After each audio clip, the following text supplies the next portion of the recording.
Lissa, I was curious about, you're on a story team. I'm curious about the size of the story team, how collaborative you guys are. Do you tend to work in isolation? I mean, do you go in and like go to a dark corner like the cat and work, or are you always riffing off of each other? And how does it work with the team? Well, first question, size of the crew. It can vary. A big crew is like maybe 10 or 12 people. Early on, like when films first go into storyboarding, they can be smaller, like maybe 5 or 6, and it'll grow as the production needs more boards faster.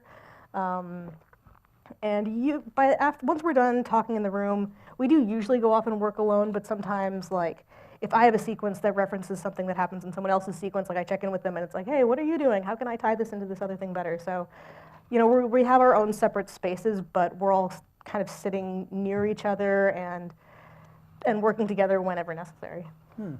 And I know in animation we have like a quota. Sometimes, like, can people do 7 seconds of final film a week? Do you have a quota like that? No, it's a little harder to measure, especially when you're in the brainstorming phase. Early on, you can go weeks without actually drawing anything, and then it's brainstorming, and it's like, how do you measure a quota of talking? It's a little bit harder to quantify. So it's not so much a quota system. We have screening deadlines, and those can be as stressful as quotas. And when we were talking earlier, you said that the story department, don't you usually have just a few stages of screening and changes before the final? I mean, how does that work? There's usually, I've been told that in total you'll have like 8 story screenings before you're done with story. Usually by the 3rd or 4th screening is when they like to identify shots or sequences where it's like, okay, this isn't going to be different by the end, let's put it into production. So it's a gradual process. Okay. Could you describe maybe your typical day, like going to work, and what happens in 10 to 12 hours or 14 hours or however many? Like if it's crunch time, I'm sure you put in more hours. Spend the first 5 hours on Facebook. And no, but seriously, I do, but I don't. Are we talking like during crunch time or pre-crunch time, or? How about both? And how does it change as crunch time picks up? Before crunch time, I go and I spend 5 hours on Facebook, and once I'm like, I think a lot of human beings, like, getting started on something is always the hardest part. Like, once I've actually made myself sit down, start thumbnailing it out, actually get it going, then I can work pretty consistently. And usually I'll be issued a sequence. I'll have approximately a week to get it boarded, depending on the length, and then I pitch it back to the directors, and they say, okay, here are all the things we want changed, reboard this section, take this out, this one drawing is good. And then I go back to my desk, and I have maybe another week, maybe less, to get it done. There's usually 3 of those before they're like, okay, it's good, send it to editorial, here's another sequence. So on average, you do a few passes on one sequence before it's out of your hands? Yeah. Okay. I noticed, I mean, I've known your drawings for quite a while. I love your poses and your expressions, and you draw some pretty exaggerated things. For people who aren't familiar, there are definitely different sort of segregated departments in Disney. They don't, and I'm curious, do they talk to each other regularly? I mean, are you frequently talking to the designers and the animators and the modelers and the riggers as you're brainstorming, or are they pretty separate? It's pretty separate. I know a lot of us wish that there was more integration with some of the other departments, especially Viz Dev and Layout. Those are the 2 departments that kind of exist on either side of story. Layout. And what are Viz Dev and Layout? Viz Dev is visual development, and they do stuff like character design and world design and prop design and textures and all that fun stuff. And Layout is they're more like the cinematographers, kind of. They are the ones it works differently in hand drawn and in CG. In CG, they're the ones who kind of take the sets and all the models and like just kind of have rough character stand-ins and just do the camera moves and just the rough moves for where the characters are going to be like staged throughout the scene before it goes into animation. And so they do their stuff based on our boards, and then animators work from the sets that Layout gives them, is my understanding. I don't actually interact with any of them, so this is just my guess. But sometimes you hear back from them when you do a certain board, like tell the story about the hair. Well, so in the sequence, there's a scene where she's standing in a creek, and I'd originally drawn her hair like flowing in the river, And my producer came to me and she's like, you need, or no, it was he. Yeah, he was like, you need to get that out of there because we can't afford this. Because like rendering hair is expensive and rendering water is expensive, and so rendering hair and water is really expensive. And so they were like, yeah, you need to take that out. And that was one of those things where it's like, can't layout do it? Like, it's going to get changed anyway. But no, so I redrew that. Have you ever had any other stories like that about, say, modelers, riggers, animators who look at a board you did and they just start sweating bullets? Being like, how could you do such a drawing? Like, not too many. Usually, like, like sometimes in the story room we'll be brainstorming ideas and we'll be like, that sounds really expensive, and we'll look at the producer and be like, can we do that? And a good producer will be like, you don't worry about that, I worry about that. And then they kind of deal with all that down the line. If something needs to be changed, it gets changed somewhere else, or if they have to come back to us, they will. But usually not too many stories like that, at least in my experience. Do you rely on research and reference? Like when you're dealing with a new scene or an entirely new film, and it's about maybe content or a location or a character that you just don't know anything about or you've never done before. How do you start becoming an expert of that stuff? Like, what do you do? I spent 5 hours on Facebook. No, I mean there's research involved. Like I had a scene. There was a scene in WreckIt Ralph that was cut. That was definitely more of an action scene, like kind of a fighting, chasing kind of scene. And so I just thought of all the movies I could that had scenes like it that I thought were really well done, and you just watch those to see how they handle it, what kind of shots they use, what kind of camera moves, like what's dynamic, and then you borrow from them. But it's you definitely do a lot of research, and that's really where like you can come up with new ideas and things you might not have thought of if it's a subject that you don't, especially if it's a subject that you don't know a lot about. Like if there's a scene in a cave, it's like instead of just being like, oh well, this is the hole in a rock that we're standing in, it's like you look up stuff with actual caves, and like there's all kinds of crazy things with caves, and you could find like maybe a more interesting way to handle what could otherwise be a very bland story moment. So definitely research is important. Great. Well, so on that note, just a fun anecdote for the group. Like Lissa and I met in a story class taught by a married couple, and they were really big into storyboarding, but also into improv acting, which immediately scared about like 90% of everybody in the class, because animators are typically pretty shy. So they had us like shouting and like making strange sounds on the first day, and we were like, please stop making us make strange sounds. But after a while, it's like you start to see how improv kind of translates, I guess, into character acting. So we talked about research for maybe like the visual stuff, like the locations, and maybe something technical.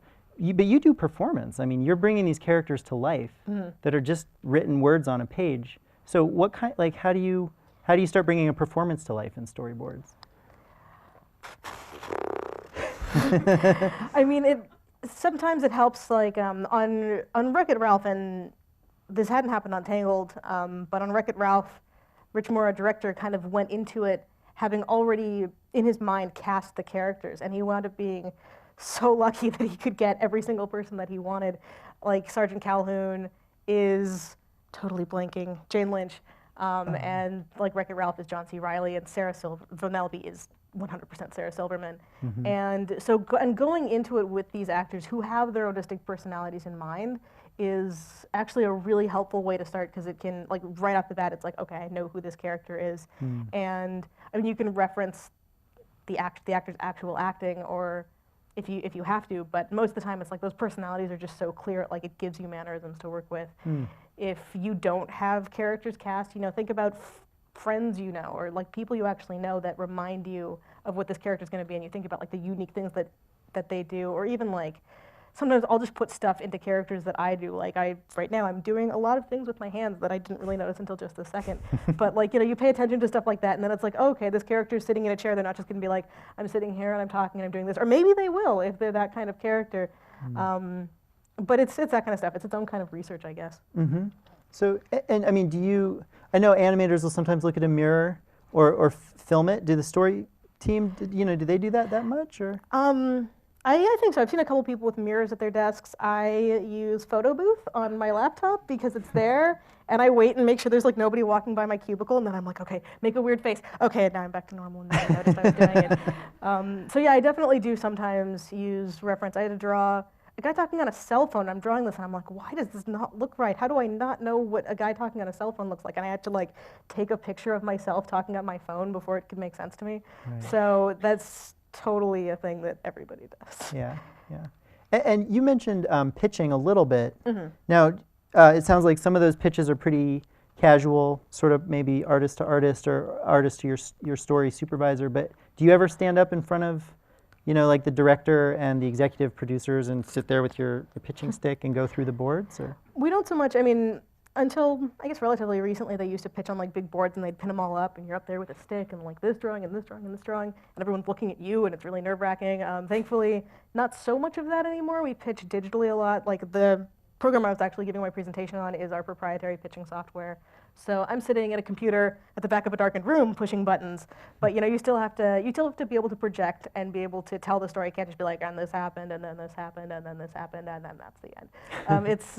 You've still got to like, you've got to sell it with your voice and with your pictures. But pitching in front of directors, we work one-on-one with the directors a lot, which is really great. It makes it a very involved process, and all of our directors are really approachable, and like they're part of the story crew as much as any of us are, and I don't know, I love it. Awesome, great. So obviously everybody in your department, they draw, right? They're good drawers. Yes. Does Disney provide sort of resources for you guys to keep up your craft and practice drawing? Or They do. Do they just assume that you're awesome You're and you good, don't you're need? done. Yeah. No, they do. There's life drawing available every day, and it's each day is a different teacher, and each teacher has kind of a different focus. One of our story artists, Dave Pimentel, who I don't know if he's got a blog that's really awesome. But he teaches a life drawing class on Fridays that it's gesture drawing with like costumes models. And the cool thing about costumes is it like helps you really quickly define a shape within a pose. And that's really important for gesture drawing because it's not about like sitting there and like shading an anatomy. It's like, okay, you have 30 seconds and now the pose is over and now another 30 seconds. And it's about getting like the character in the pose and like the weight and the motion of the pose more than the actual anatomy itself. I don't know, that's my favorite class. So they have drawing every single day. I believe so. Wow. Did everyone just hear me swallow water? Was that really loud? It was awesome. Where's this? It was totally awesome. And are there any other sort of unusual like tools in your tool chest or skills that like we wouldn't think of with board artists? I mean, you've got like visual research and drawing and acting. Are there any other things that Honestly, like have surprised you that you've learned over the years? Honestly, I said it before, it's collaboration, it's people skills, and being able to, it's actually like, it's funny, like out of all the classes at CalArts, the Skelly's class was the only one that prepared me for that. Because, I mean, like they didn't, like I was so bad at taking notes back then. I'm like sitting there and like listening to people like look at the boards for my student film and like saying like, well, why don't you do this instead of this? Oh, and you could do this instead of that. And I just want to be like, stop touching my baby. What are you guys doing? Right. But it is really important, especially in this, because I mean, like I said before, like you don't own a sequence. There's no room for ego in this job. So like that's the biggest thing, is like learning how to take notes and not take them personally. And if you have to argue something, like learning how to do it, learning how to pick battles, learning how to see if, like the film is a big picture, and figure out like the sequence I'm working on, how does it fit into the whole film? Like, is it super important? Do I really have to put all the emphasis in here? Or is it like, oh, is this just like a scene that gives us some exposition and then we move on? In which case it's like, okay, well, my scene is not super duper important, so, you know, I'm not a rock star this time. That I think is the most important skill that I think a lot of people wouldn't think of. Well, it seems like an underrated skill. I mean, there's so much emphasis on the technical stuff, like especially in education for people practicing animation or filmmaking, directing. It's like, do you know how to do this craft technically? But then you kind of forget that just being a good collaborator is such a huge deal. Being a nice person to work with. Yeah, and I mean that goes doubly. I think if you ever want to be a director, it's not like being a director isn't like, yes, now I run the show. It's about knowing how to, in a way, almost like what if you have the luxury of picking your crew, like. It seems like it's about knowing how to step back. I've never been a director before, so just a caveat, but just from watching other people do it. It seems like it's about knowing how to a degree, step back and let these people you've chosen actually do their jobs. And within that, being able to direct them to make the vision that you have that's kind of unifying everything. But it's so much more about being collaborative than telling people what to do. So we saw some stuff from Tangled. Do you have like an absolute favorite sequence from, say, Wreck-it Ralph that you were just so stoked to work on? Either. Sequence from Wreck-it Ralph. Yeah. Or Tangled. Now I have to remember what I did. On Wreck-it Ralph, they wound up giving me a bunch of action scenes, a lot of which got cut and then handed to other board artists, so they didn't necessarily make it in as I boarded them, which again is part of the process. But they wound up giving me a lot of scenes that had like thousands of bugs in them. And at a certain point, like they just kept handing them to me, and I was like, oh my God, not more bugs. And I'm just like drawing like hundreds of thousands of circles with little legs, and then like every shot they're moving, so I have to draw them differently. And I was going insane. And finally they gave me a scene it's towards the end of the movie, and it's just Ralph and King Candy. And I almost cried. I'm like, oh, only 2 characters, this is wonderful. And it was actually, I mean, like the action stuff was, so to back up, Tangled, because it was really my first, technically, I spent a couple months on Princess and the Frog before they pulled me onto Rapunzel. I didn't get a screen credit because I didn't work long enough on it. So technically, first real boarding experience was Tangled. I keep gesturing to the screen behind me like there's something on it, but there isn't. And maybe because I was new, they gave me a lot of scenes that were smaller, quieter moments that like just the 2 characters. And at the time I was really bored and I was like really anxious. I'm like, no, I can prove it to you. I can do action scenes. Just give me one. And they didn't on that one. And so then on Ralph, they started handing me action scenes, and I was like, yes, this is it. And eventually I was like, oh my God, I'm just exhausted. Boarding, I'm not even moving. I'm like sitting at my desk doing this, but like I go home and I'm like, oh man, I feel like I just ran a marathon. So going like, kind of like the excitement of action scenes and then like getting burnt out on action scenes and then finally getting to go back to just a scene with just 2 characters talking, so nice. Right, just a couple of like circle heads and back and forth. Just a little side note on that, they did give me a lot of scenes with Calhoun, and that was fun because like she's an angry woman and I'm kind of an angry woman, and so I was like, yes, I get to, and Tangled also, like so many Rapunzel scenes, they were like, no, like she looks too angry, like make her look nicer, make her look nicer. And so finally on this one, I was like, I get to draw someone really, really pissed off, and that was fun. Nice. Yeah. Do you have an opinion? Well, kind of nice, kind of scary. So you've worked on 2 CG films, and Disney's been really ramping up their CG feature productions. But you kind of come from a drawn background. Your student films were drawn. I mean, do you have an opinion on the different qualities, between the 2, CG and 2D? I mean, broad strokes. I mean, they're two different mediums. It's like saying I like painting better than or I like watercolor better than I like oil paint. It's like they're not mutually exclusive. I think I love hand-drawn animation. I think it's gorgeous, and I wish there was more of it out there. I mean, like some of the independent films I've seen have been gorgeous. I wish we were doing more at the big studios right now, but I mean, that being said, you can get beautiful work out of CG too. It's just, it's 2 completely different mediums, and I think there's value in both. Well, so moving a little bit away from your work at Disney, you do a fair amount of stuff. You have a blog outside of work, and then you also have fine art shows in Los Angeles, right? Could you talk about fine art? Well, fun, yeah, fun. Yeah. Your own art. So could you tell us about maybe the stuff you do outside of your day job? Yeah. I've been in the last year or so. I've been doing like some work in galleries. Like it's mostly small stuff that I get into because I have a friend who owns a gallery. He's like, hey, we're doing a Star Trek show. You want to do some pieces for it? And I'm like, of course I do. So it's stuff like that, and it's a nice diversion. Like, because with storyboarding, it's quick sketches, hundreds and hundreds of quick sketches, and there's not a lot of opportunity to really sit down and be like, okay, well, but how do I've forgotten how to make like an actual painting or an actual work of art of any kind. And so the work on the side has really allowed me to kind of remember why I liked doing this. Not that my day job isn't fun, I love my day job, but it reminds me like why did I start drawing in the first place? And so it's a good opportunity.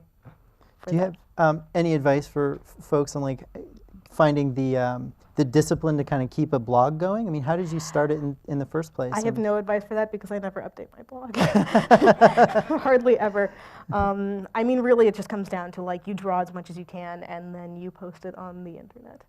It seems to be the trick for that. And recently, you've had some paintings in a show. One was like Ladies in Animation. Is that right? So tell us about that group. The Ladies of Animation show is really great. It's at a space in downtown LA called GR Works. It's run by a woman named Jenny Rim, who used to work at the studio, married one of our animators. She's still very much in the industry, and she invited me along with a handful of other like super talented ladies from Story and from VizDev, from Disney and from DreamWorks, and a couple of other places to be a part of this show. And it was really just a chance. There was no theme. It was really just show us the kind of art that you do. And it wound up being a really amazing show. There was just a huge diversity of styles and techniques and themes, and it did really well. Like just really successful. There were a handful of write-ups here and there, but I was really flattered to be a part of that show. That's great. And you do just sort of, do you do watercolor painting? Is it refreshing to go away from the Cintiq for a bit? The Cintiq's a digital tablet. Yeah, it's nice to not stare. I spend so much time staring at screens between work, and then I come home and I stare at a screen, and I go downstairs and I sit on my couch and I stare at a screen. And so just to have a chance to look away from that and just like stare at a piece of paper and just work with like ink and watercolor, it's really nice. I guess just one more question. Well, I have two, but one more about your personal work before we maybe open it up to the audience a little bit. Who are some of your absolute favorite artists, mentors, either in film or fine art, illustration, comics, anything like that? Just your favorite people. Most recently, I have discovered Paul Pope. He's a comics artist. He's kind of a rock star of the comics world, and he has his drawings like, I wish I had a visual to show to you because I feel really weird describing it. Look him up because he's got some great stuff. Some of it possibly not safe for work, so anyone who's concerned about that, fair warning. But just like he works in like a brush pen, and it's just such a beautiful line art style on the way that he, like just his figures, and they have like actual mass to them almost, but it's still such a graphic style. It's like that's the kind of art that I want to be making. So that's been a huge inspiration. Most recently, growing up, like Mike Mignola, I'm a huge fan. Jamie Hewlett, who did Tank Girl and the art for Gorillas. Even like when I was younger, there's a comic called Bone by Jeff Smith, and like these are all comics guys, but I love them. And that's kind of how I really got into drawing, was like seeing these guys, and it's like, oh my god, you can do this and you can make a living doing this, and like ultimately leading into animation. So yeah, there's some cool crossover between. I wish I could be mature and be like, oh, this guy from like the 18 whatevers or older than that, but I'm a child, so I like comics. I mean, I hesitate to bring this up because we were going to open it up to the group, but I'm just dying to know, because you said back at Disney, there are these opportunities for you to pitch, your own ideas, and I mean, you don't need to tell us exactly what you have milling over, but what are your thoughts on that and the opportunities that it might present for you in the future of your own growth? Yeah, I mean, like just to explain to you guys, just elaborate on the conversation that we had earlier. There's a program in place kind of where I think it's open to anyone in the studio can develop ideas to pitch for shorts. And you develop 3 ideas and you pitch them, and you spend a few months working with the other directors and the story department and just really solidifying these things until a meeting with John Lasseter is scheduled, and you pitch your 3 ideas to John Lasseter, and out of those 3, sometimes he'll pick one, or he'll be like, oh, like, maybe not this one, but like keep developing some of these and stuff like that, and eventually he may or may not wind up picking one that will actually get made into a short that they put in front of the movies in the theaters. And it's a good opportunity to have a chance to try and direct something, and if you do a good job, there's always the possibility that they'll think of you when they want someone to direct a feature. So it's a really good opportunity to have in place at the studio. And just to leapfrog on that, you and I were talking earlier about just working with directors and seeing the kind of skills that they pull from to kind of leapfrog from department to department, and how you have an interest in it, but you like weren't ready, right? So what are some of those qualities that you see in like a really good director that you hope to kind of grow? It's some of the stuff I was talking about before. I think it has a lot to do with maturity, which sounds really vague, but there seemed, in the good directors that I've seen, there seems to be almost a Zen-like quality, because to do that you have to have, it seems like so many things in your head at one time, and you've got 1,000 people throwing 1,000 different ideas and opinions at you, and you've got to find the balance between taking those ideas and listening to that feedback, but also remembering, like, okay, what is the project that you as the director want to make? Because there's a reason that you're in that metaphorical chair, and finding that balance. And it seems very, very difficult. And I hope someday that I can have the inner peace to do that and take on that insane chaos. Right. Wow, great. So I'm going to just ask one more thing, but we're going to open it up. Sorry, I just keep thinking of things to ask. We're going to open it up to the audience. So we have a microphone to this side of the stage. So if you have questions, you can start lining up now by the microphone.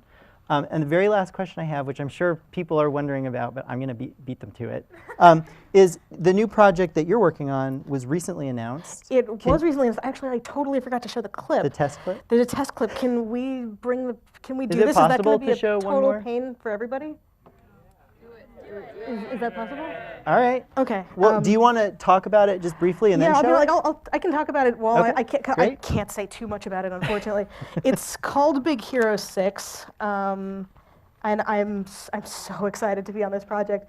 It's based on a Marvel property that no one has ever heard of, and so we got free reign to do kind of whatever we want with it.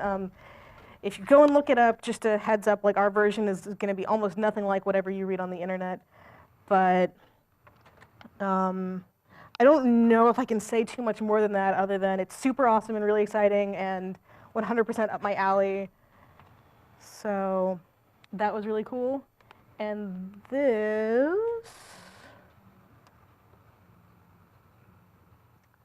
is a test clip that they released yesterday. So how does that movie end? Everybody dies. It's a Disney movie. Yeah.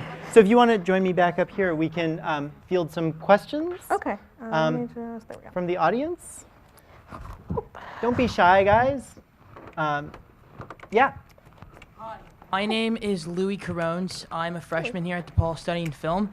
And I have a question about directing animated films. I know you haven't directed any, but we've talked and acknowledged a lot about directing animated films. And I actually have a question about the relationship between the director and the animator. So I know that from the experience I've had and seeing other people work, a director would have one vision, and then when he starts talking with the animators, they'll have another vision. And so there's this clash or this war between the two visions. How does that relationship between the animator and the director become resolved? Well, I mean, ideally it's less of a clash and more of a collaboration.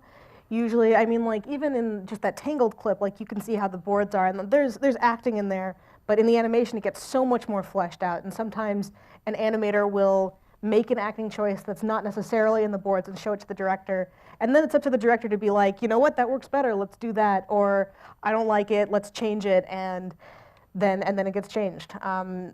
I think ultimately the director has the final say, but a good director will be collaborative, and good animators know how to work on a team. So ideally there's not a lot of conflict. Mm-hmm. Thank you. And I am super psyched about Big Hero 6. So good luck. Thank you. Great. We also didn't go over Lissa's internship and the transition into her full-time job. So if anybody had questions about maybe how to get an internship or what's the process like, you could ask about that too. Yeah, but you don't have to ask that, Jackson. What's your question? Well, my question was really broad. What advice would you give to students today trying to get into the industry? I would say it depends on what part of the industry you want to get into. I was explaining this to someone in the workshop. It's by the time you've actually graduated and like you're looking for a job, I know it's really difficult to pick a specialty out of college. Like there are so many different facets of the industry that are really, really interesting and fun to do. If you can have a specialty, that usually helps, and especially when you're sending portfolios out, even if it's like, oh, I'm good at animation, but I also do a lot of visual development, I would even say like build separate portfolios for each one, like really show that you have a focus in a certain field. It's really easy to want to just be like, look, I'm a jack of all trades and do all this stuff, but a lot of studios, when you see that, it's like, okay, this person has no focus. Like, I don't really know if they're going to be as strong in this department as someone else who does. So that would be my advice, is like just show that you have a focus and a specialty.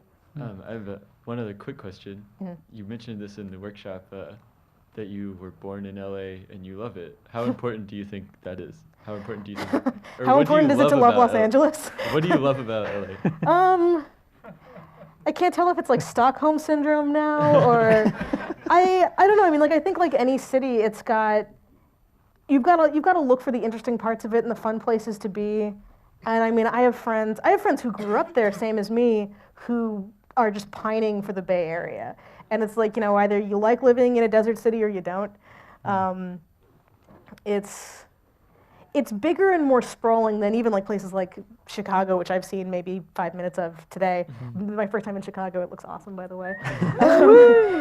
But I mean, in terms of loving Los Angeles, if you're willing to work for it, it will reward you. Thank you. Other questions? Hi there. Hello. Okay, this is just for future self-reference. Thank you. About what's your sleep schedule during crunch time? I sleep way more than I ever did in school. Like I think I worked way harder as a student than I do now, which may or may not be a good thing. But I actually, in general, I sleep pretty well. There are some nights during crunch time I have the luxury of being able to take work home with me. So sometimes I'll work until like 11 or maybe midnight if I've stopped to like actually make myself dinner.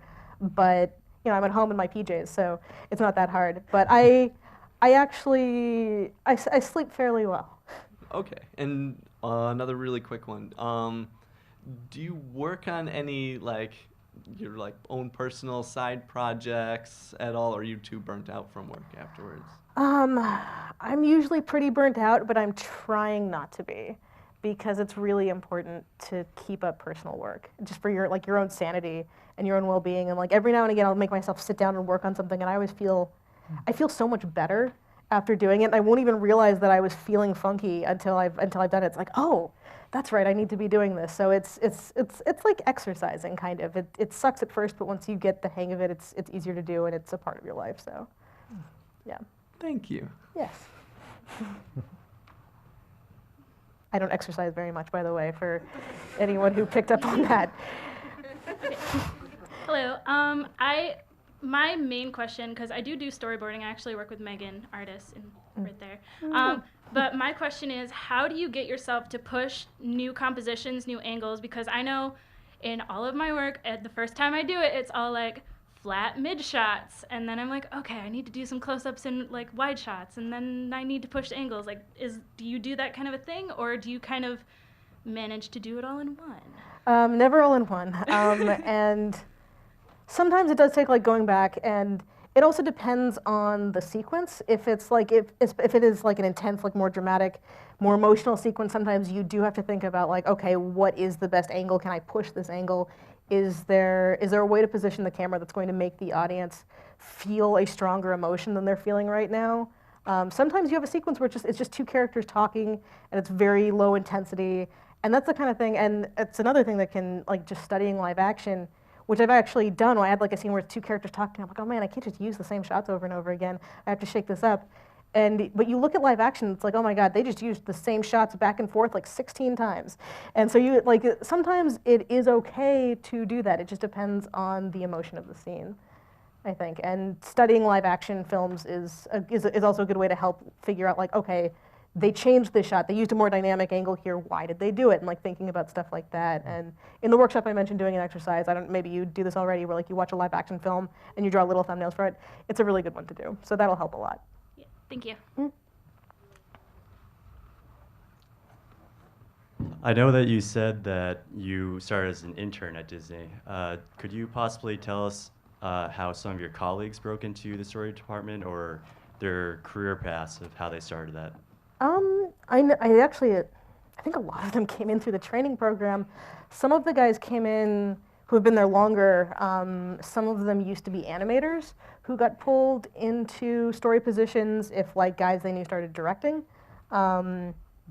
One of the guys I work with, actually, he used to work in layout, and he started when he was, I think, 16. He was right out of high school, and they just pulled him into the studio, and this is like 10, 15 years ago maybe.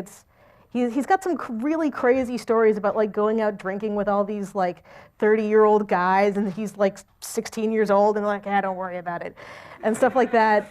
And he was in layout for a really long time, and eventually he worked his way into story. Actually, man, they made him go through the training program, didn't they? Those jerks. It sounds like a really boring answer. I think the training program is these days is probably one of the better ways to come in, unless there's some people who have also been board artists at other studios, and then it's kind of like, okay, just like you're a professional, just kind of moving laterally. What is the training program? Is that what you were going to ask? Well, yeah, you mentioned two different things. One's Yes. like an internship, the other one's a training Yeah, program. as far as opportunities to break into, at least at our studio, we have two programs that we offer. There's the training program, which is also called talent development, and it's available to graduates and recent graduates. And that one, and then there's also the summer internship program, which is available to students who are planning on going back to school the following year, and that's over the summer. And the internship program is, I want to say, a month or two, and it's really just like it's a training experience, and I believe it's paid. And I don't think you do any production work, but it's a really great learning experience, especially if you've never had any exposure to the industry. It's a really good opportunity, and obviously the training program is how a lot of people do enter into the studio, and that's a little bit more rigorous. It's 6 months to a year, I believe, and that kind of goes from training exercises, eventually working into production work. And caveat is there's no guarantee that you'll be hired out of it, but that is where how a lot of people come in. And I wish I had the actual websites available, but I think if you do a Google search for Disney talent development, you should find a website. Mm-hmm. Thank you. Yep.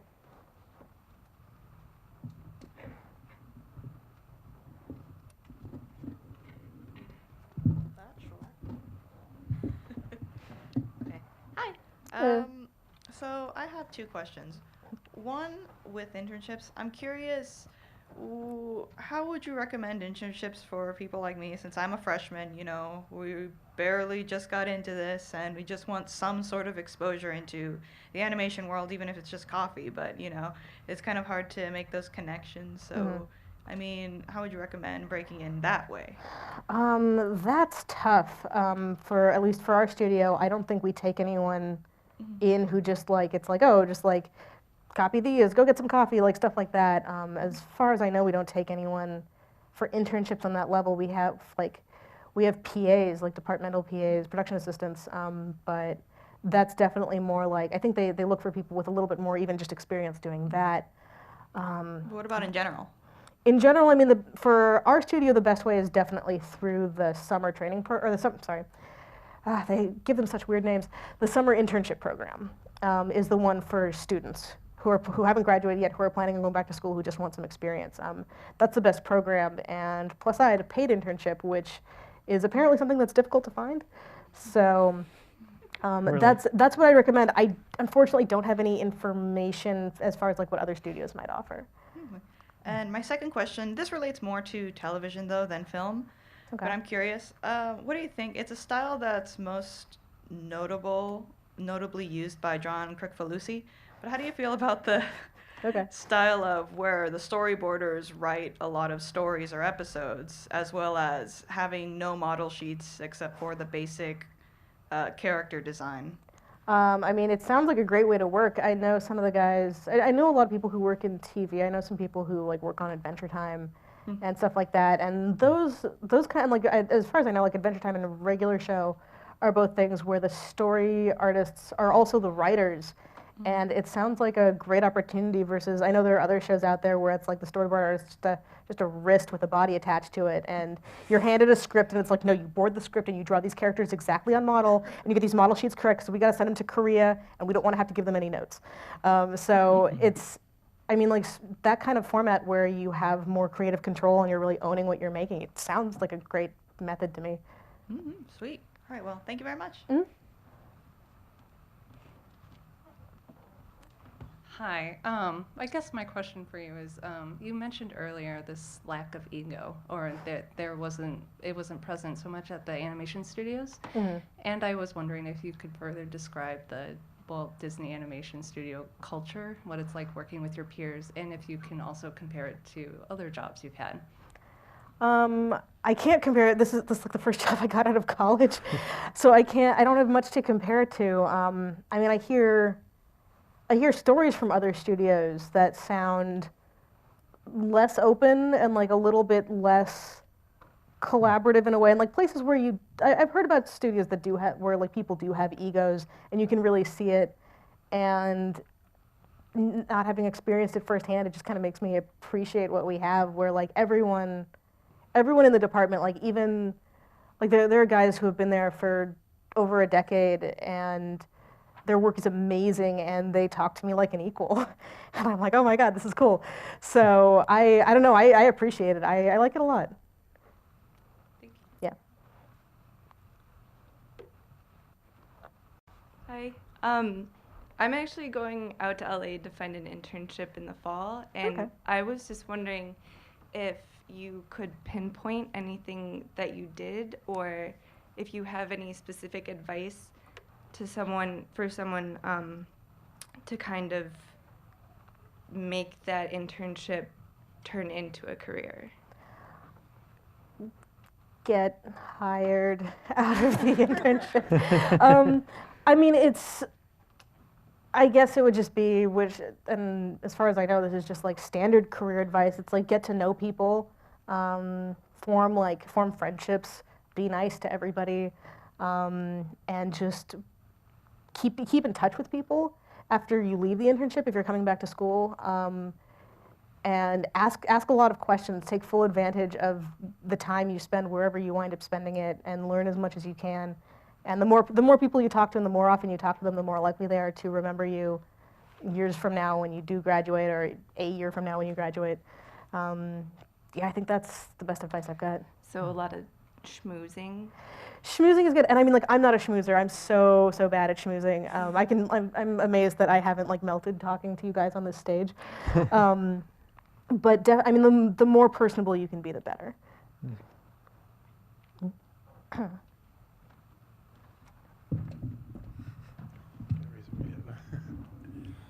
Hello. Hello.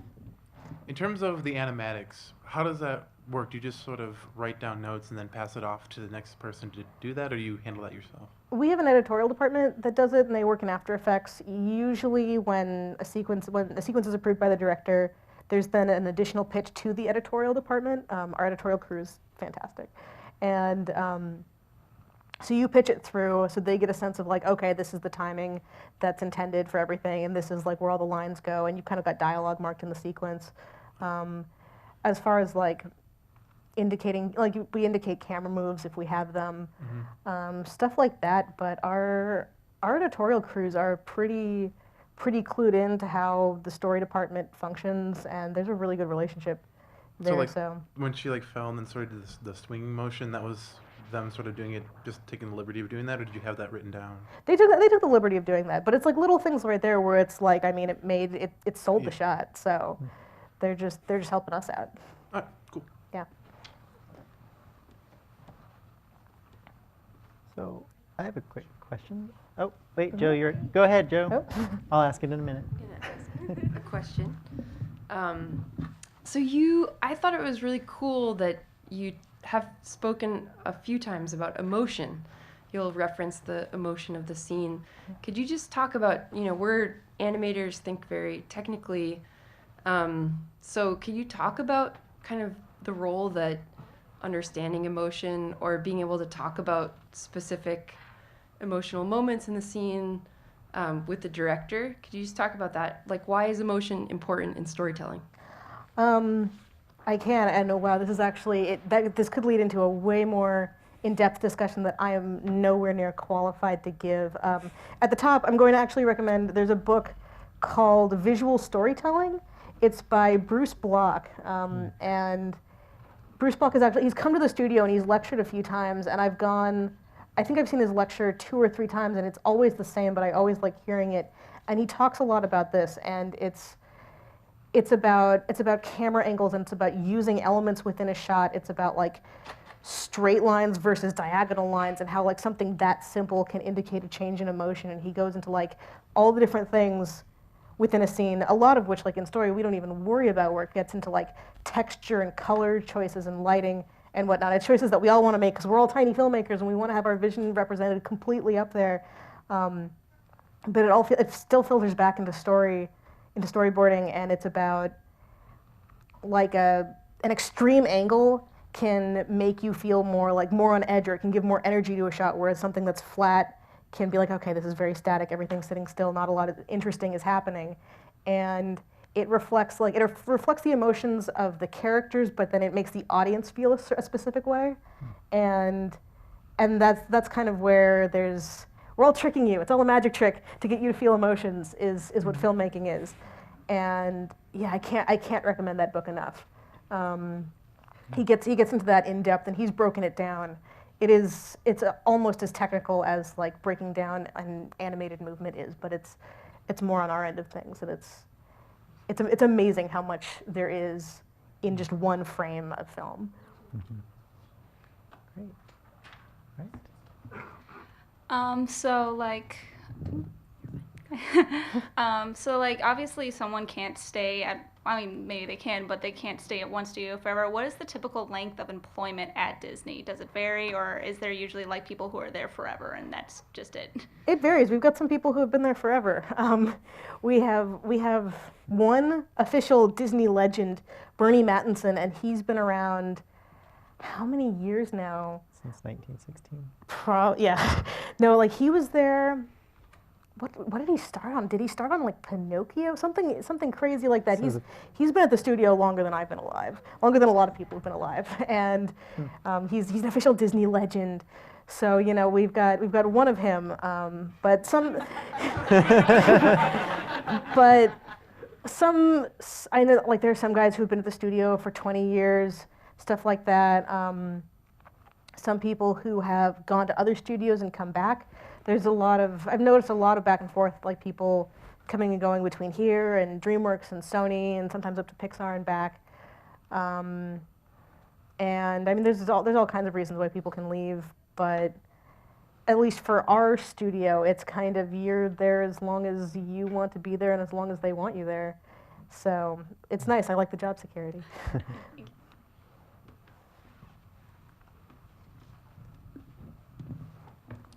Hi.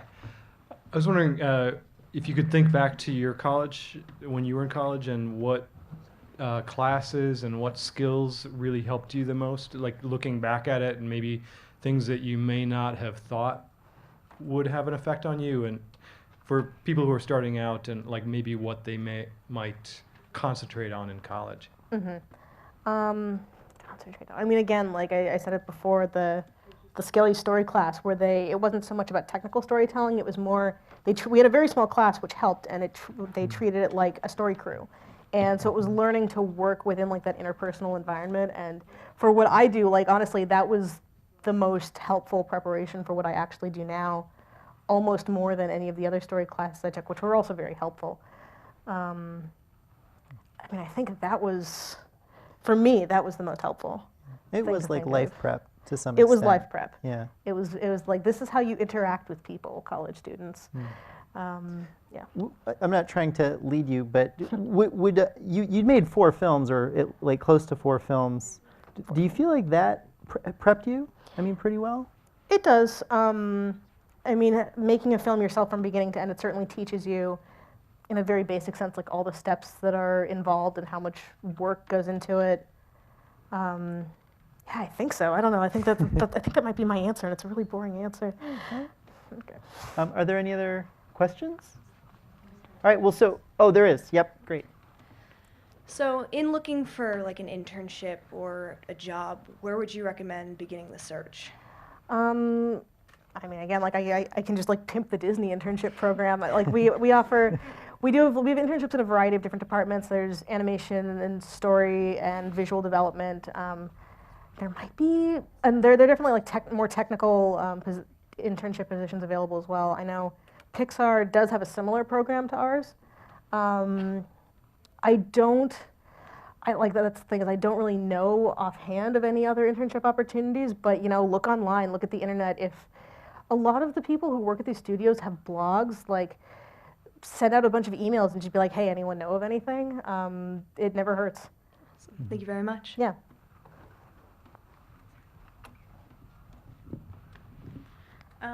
Hi, I'm 12 years old. I do tech crew at my school, and we have a program called Scratch. Mm-hmm. And what they do is like you make these creations doing stop motion, and you figure out the way you're teaching yourself. Mm-hmm. I do is drawing, and I want to know if there's any advice that I can do to keep in mind while doing the process of drawing. Just drawing advice in general, or? Yeah. I mean, the biggest advice I can think of is, study from life.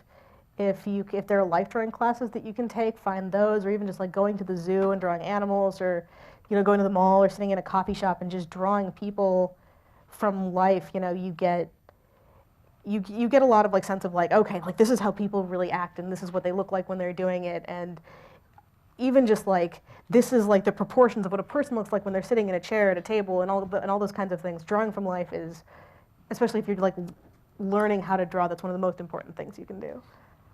Thank you, and I just want to say I'm very happy to be here in the same room with you. Oh, I love Tangled and Wreck-it Ralph. So I mean, I'm nervous. No, don't be. I'm a weirdo just sitting on a stage. But thank you. Yeah, no, thank you. And that's actually all the time we have for questions. So just wanted to say thank you guys so much for coming out and joining us. Yeah, thank you, everybody. Thank you, Lissa.